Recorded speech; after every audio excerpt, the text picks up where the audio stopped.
Yes, guys, welcome back to another episode of 5 Things We Learnt.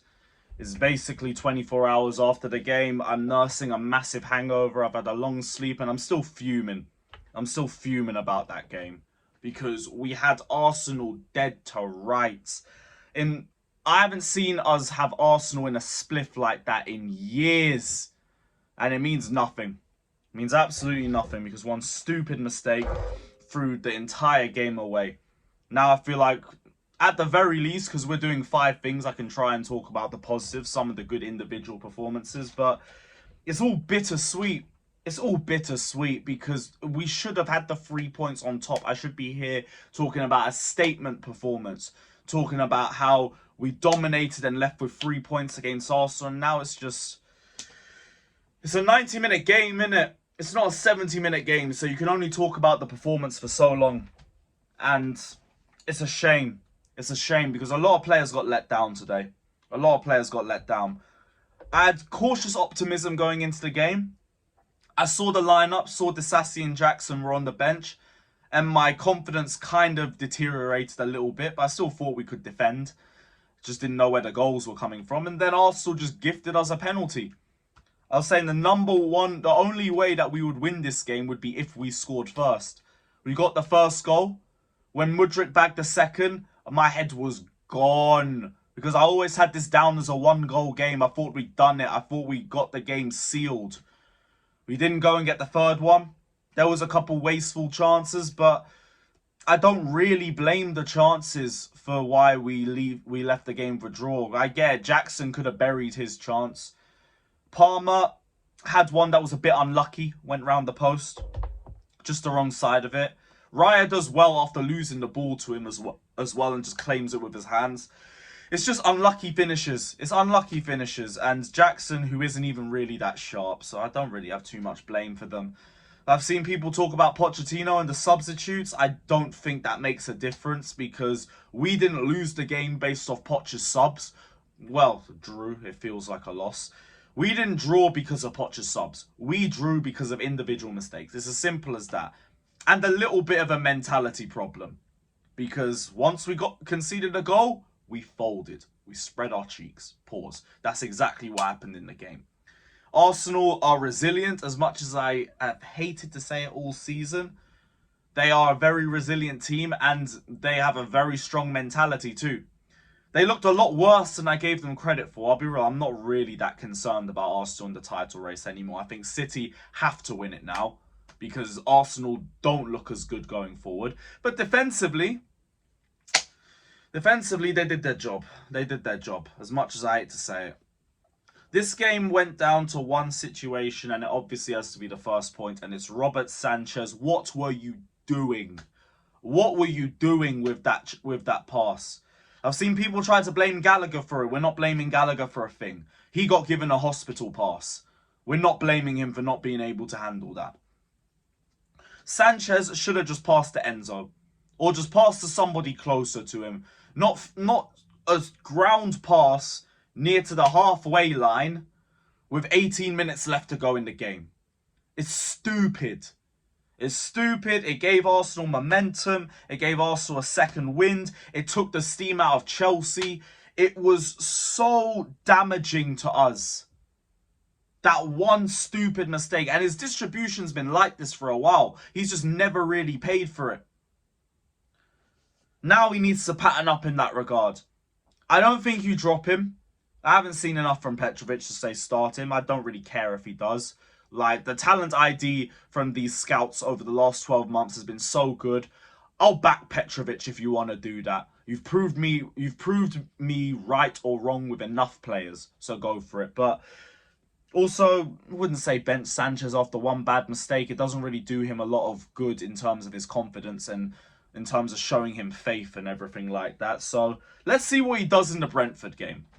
Like, we can't be too reactionary about this. Robert Sanchez did save us the Aston Villa game. Saved us loosely. We lost it, but he was still our best player. Bournemouth, he was our best player in that game too. So it's not like he's been crap all season. But the distribution needs to be better. It needs to be better. Simple as that. We'll see what happens in the next game. I ain't writing Sanchez off yet, but You are responsible for us dropping 2 points. Nobody else. Well, Gusto for the second goal too. Well, like, Gusto did kind of mess up on that. But Sanchez, we don't get to that position if you don't mess up with the first goal. Second one, Arsenal fans are just straight losers.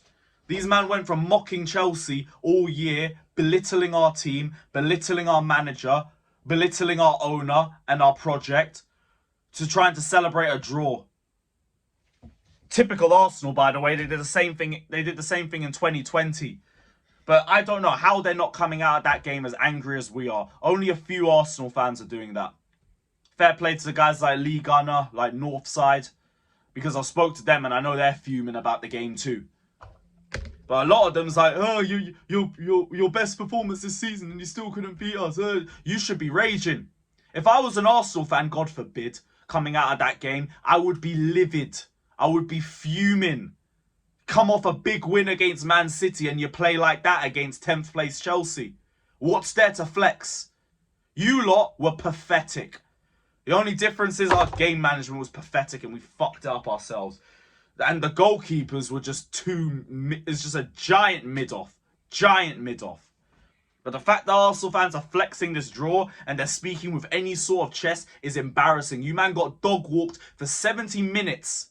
70 minutes and you're meant to be contending for a league title. You are not serious. You are not a serious institution. You are not a serious club, and that's why you don't win serious trophies. Third point. Let's start going on to the positives. I think I've got most of the anger off our chest. Gallagher.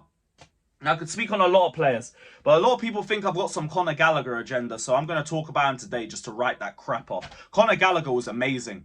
He was excellent.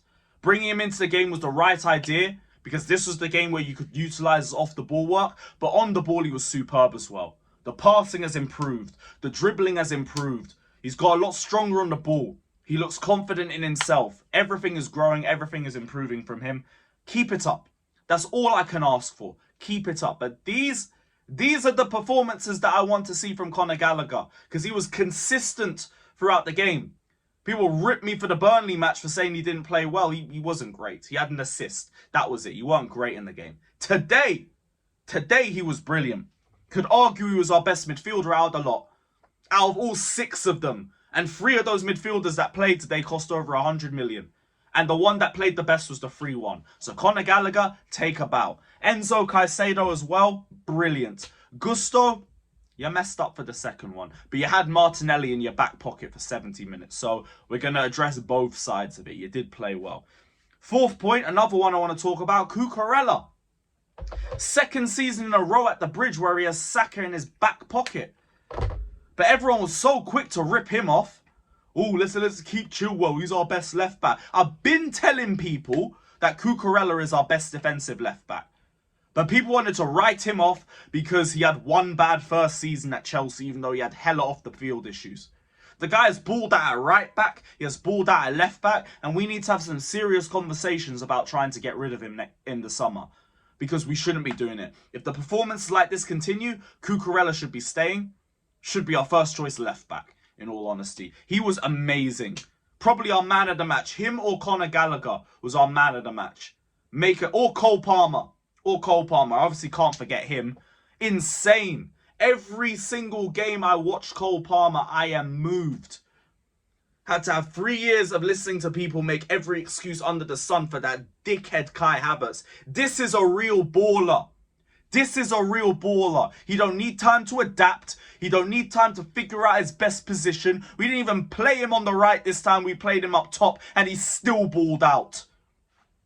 The energy I'm feeling right now for this guy, because I've spent the whole of last season I had people defend mid. This is a baller. This is a guy who don't need time, who don't need anything. He just gives you quality and that is it. Cole Palmer, we probably need to build a team around this guy the way he's been playing. He's been superb. That wasn't even my final point, by the way. That's just an honourable mention because Cole Palmer deserves it. Last point, the Brentford game.